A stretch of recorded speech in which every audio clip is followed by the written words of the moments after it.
अब हम कुछ इस अध्याय के एक दूसरे मुद्दे पर चलते हैं और वह है भारतीय नागरिकता। भारत में नागरिक बनने के लिए क्या नियम है?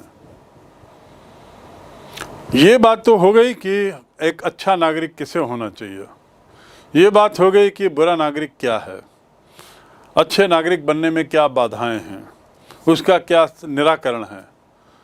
लेकिन आखिर भारत में कौन नागरिक बन सकता है, कौन नहीं, उसके क्या आधार हैं, ये जानना हमको जरूरी है। तो अब हम इसके अगले उस पर बढ़ते हैं, भारतीय नागरिकता अर्थात इंडियन सिटीजनशिप।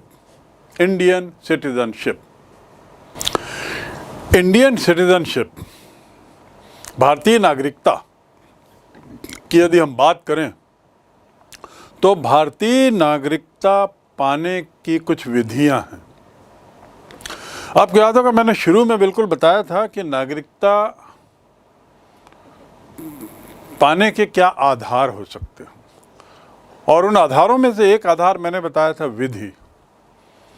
मैंने जन्म आधार की चर्चा की थी, उसके बाद मैंने बताया था भूमि भी आधार होती है, जो ये कुछ ऐसे आधार हैं जो पूरी दुनिया में है। 5 तरीके की शर्तें पूरी दुनिया में कॉमन हैं, जिसका जिक्र मैंने पूर्व में किया था।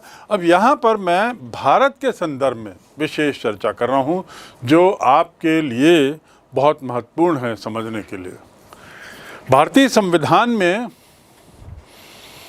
जो 1950 26 जनवरी को लागू हुआ, उसके दूसरे अनुच्छेद में मैंने बताया आपको, दूसरे भाग में दिया हुआ है, और दूसरे भाग में आर्टिकल 5 से 11,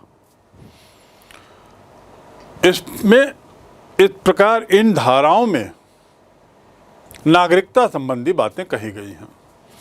हर धारा में क्या क्या है इस पर हम आगे बात करेंगे। अभी आप समझ लें कि भारतीय नागरिकता से संबंधित धाराओं का उल्लेख भाग 2 धारा 5 से 11 में है, और ये कब से लागू हुई? 26 जनवरी से।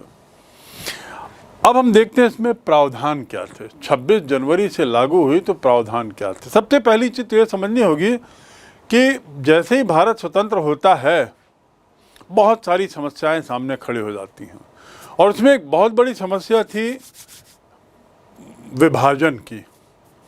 विभाजन के कारण क्या हो रहा था? भारत से लोग पाकिस्तान आए, पाकिस्तान से भारत गए, भारत के बहुत से लोग जो विदेश में थे पुराने भारत में, वो पाकिस्तान के होंगे कि भारत के होंगे, आदि आदि समस्या थी। अर्थात 1947-48 की तत्कालीन समस्याओं को मद्देनज़र रख के आनन फानन में नागरिकता को लेकर कुछ बातें हमारे संविधान में डाल दी गई। आनन फानन इसलिए कह रहा हूँ कि उस समय हमारे लिए मुख्य मुद्दा कुछ और ही था।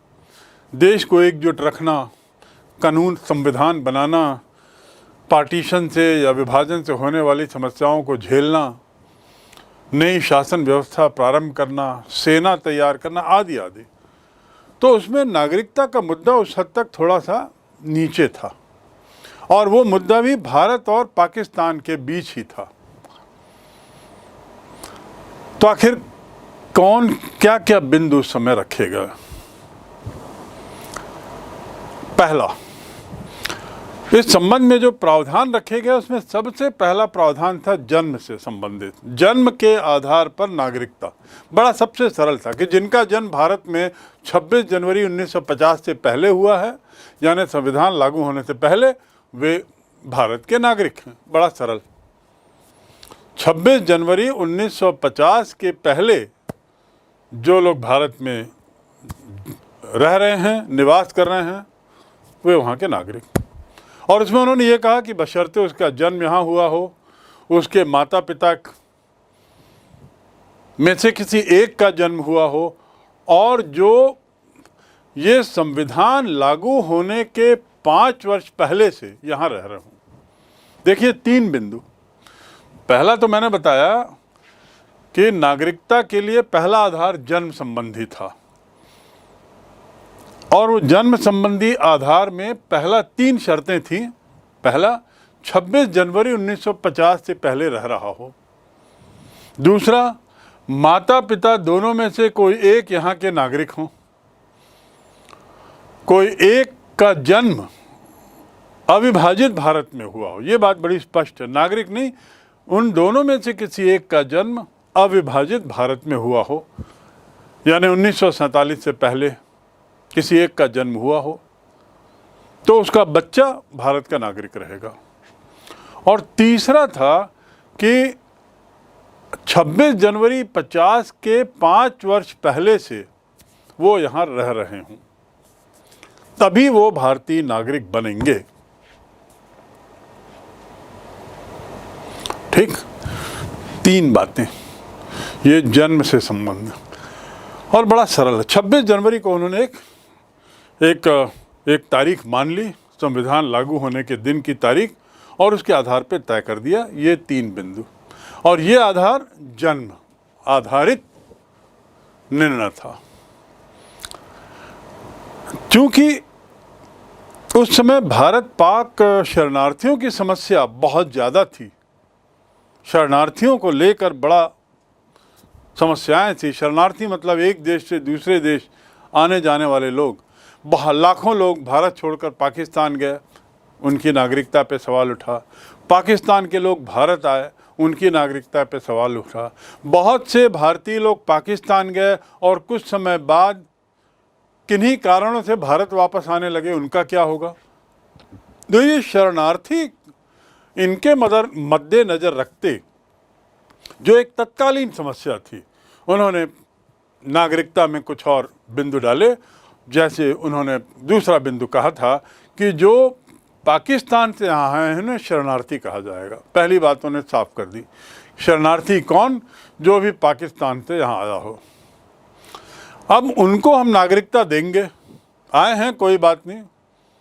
ऐसा होता है कि हाँ, उन्हें भारत पसंद है, विभाजन के समय उन्होंने निर्णय ले लिया कि वो भारत में रहेंगे, तो भारत आना चाहते हैं। तो उसमें पहली बात, शरणार्थी कौन? पाकिस्तान से आए हुए लोगों को शरणार्थी कहा गया और उनको कुछ शर्तों के आधार पर उन्हें नागरिकता प्रदान की गई। वे शर्तें क्या थीं? पहली बात कि अविभाजित भारत में पैदा हुआ है, उनके दादा दादी नाना नानी अविभाजित भारत में पैदा हुए हों। देख लीजिए, यदि शरणार्थी अविभाजित भारत में पैदा हुआ और उसके दादा दादी नाना नानी अविभाजित भारत में पैदा हुए, तो ऐसे शरणार्थी 19 जुलाई 48 तक भारत आ गए हों। देखिए, एक तारीख उन्होंने तय की, 19 जुलाई 48। क्यों? उस दिन ये वाला कानून लागू हुआ था। ये वाला कानून संविधान निर्माण के पहले ही लागू हो गया था। संविधान निर्माण कब हुआ? 26 जनवरी। संविधान लागू कब हुआ? 26 जनवरी 1950 को। तो उन्होंने स्पष्ट कहा कि 19 जुलाई 1948, ये तारीख आप याद रखें। एक तारीख थी 26 जनवरी 1950, जिसे हम गणतंत्र दिवस के रूप में मनाते हैं। दूसरी तारीख हो गई 19 जुलाई 48। इस तारीख को जो के पहले तक जो भारत आ गए और 6 माह रह लिए, इस तारीख के पहले जो भारत आ गए और आने के बाद 6 माह का काल उन्होंने गुजार लिया हो, वो भारत के नागरिक बनने के लिए अनुमति प्राप्त कर सकते हैं। देखिए, मैं फिर से दोहरा रहा हूँ, 19 जुलाई 48 के पहले आ गए हों, भारत में उन्होंने 6 माह रहकर अपना पंजीकरण करा लिया हो। पंजीकरण यानी रजिस्ट्रेशन, इस पे मैं और संक्षिप्त में चर्चा करूंगा। फिलहाल याद रखें, आना कब? 19 जुलाई के पहले। पंजीकरण कराना कब? 6 माह रहने के बाद। ऐसा नहीं कि बस आ गए और पंजीकरण करा लिया और नागरिकता मिल गई। नो, सरकार ने कहा आपको 6 माह यहाँ गुजारना पड़ेगा, ताकि आप निष्ठा बता सको कि हाँ, भारत के लिए ही हो, और भारत सरकार से अनुमति ले लिए तो आप भारत के नागरिक बन गए। ये है शरणार्थियों के लिए तत्कालीन। ये उस समय लागू हुआ, अब आज के संदर्भ में वो कानून इररिलेवेंट है, मीनिंगलेस है, क्योंकि इस समस्या का निराकरण हुए अब 70 साल से ऊपर हो गया है। तीसरा जो था वो था विदेशों में रहने वाले नागरिकों को लेकर। तीसरी जो समस्या थी या तीसरा जो प्रावधान किया गया, पहला प्रावधान तो जन्मजात नागरिक के लिए, जिसके बारे में 26 जनवरी डेडलाइन थी। दूसरा प्रावधान शरणार्थियों के लिए, जिसको 19 जुलाई 48 लिया गया उसकी तारीख। तीसरा था विदेशी नागरिकों के लिए, विदेश में रहने वाले लोगों के लिए, वे भारतीयों के लिए जो बाहर रह रहे हैं। विदेशी नागरिक से अर्थ ये नहीं है कि दूसरे देश के नागरिक, यहाँ पर मेरा तात्पर्य है विदेश में रहने वाले भारतीय निवासी, ऐसे भारतीय जो व्यापार, नौकरी आदि के लिए दूसरे देश में हैं और भारतीय नागरिक बनने के लिए जो शर्तें उसे पूरा करते हैं, वे भी पात्रता रखते थे, उन्हें भी नागरिकता दी गई। लेकिन उनके साथ भी कुछ शर्त थी।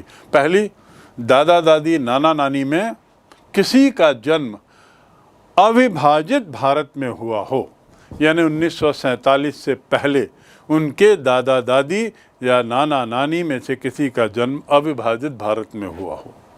बस एक शर्त। मैं फिर से दोहरा दूं, ऐसे भारतीय जो विदेश में रह रहे हैं, देखिए नौकरी के लिए गए हुए विदेश में थे, ऐसे भारतीय राष्ट्रीय आंदोलन में भाग लेने वाले बहुत लोग कनाडा में बसे हुए थे, इंग्लैंड में थे, इंग्लैंड के खिलाफ लड़ रहे थे, इंग्लैंड के पक्ष में लड़ रहे थे, नेताजी सुभाष चंद्र बोस की फौज में थे और दुनिया के कई क्षेत्रों में अपने तरीके से राष्ट्रीय आंदोलन में योगदान दे रहे थे। ऐसे लोगों का क्या होगा? और वहाँ रहते हुए उनके परिवार ने बच्चों को जन्म दिया, तो वो बच्चा कहाँ जाएगा? एक तो माँ बाप स्वतंत्रता आंदोलन में भाग लेने के लिए विदेश में हैं, गदर पार्टी बनाई कनाडा में, नेताजी सुभाष चंद्र बोस ने आज़ाद हिंद फौज बनाई, सिंगापुर, जापान और जर्मनी और कहाँ कहाँ गए, उनके साथ बहुत सारे सैनिक भी गए और वहाँ रहते हुए परिवार ने बच्चों को जन्म दिया। इन बच्चों का क्या होगा? नौकरी पेशा वालों का क्या होगा? ऐसे बहुत से लोग थे भारतीय जो विदेश में बसे हुए थे। बहुत से भारतीय सैनिक अंग्रेज़ों के खिलाफ लड़ने गए थे विदेशों में, आज़ाद हिंद फौज के पक्ष में, और बहुत से भारतीय सैनिक अंग्रेज़ों के पक्ष में लड़ने के लिए बाहर गए थे। ये भी आपको जानना चाहिए। तो ऐसी स्थिति में इनके परिवारों का क्या होगा?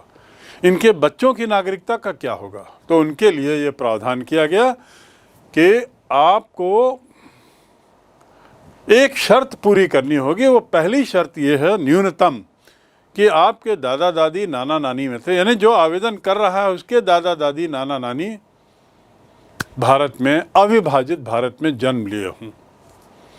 यदि ऐसा है तो दूतावास के माध्यम से, भारतीय राजदूत के माध्यम से प्रार्थना पत्र दे, अपना पंजीकरण कराए और उसके बाद पंजीकरण माने रजिस्ट्रेशन, मैं बार बार बोल रहा हूँ, पंजीकरण यानी रजिस्ट्रेशन।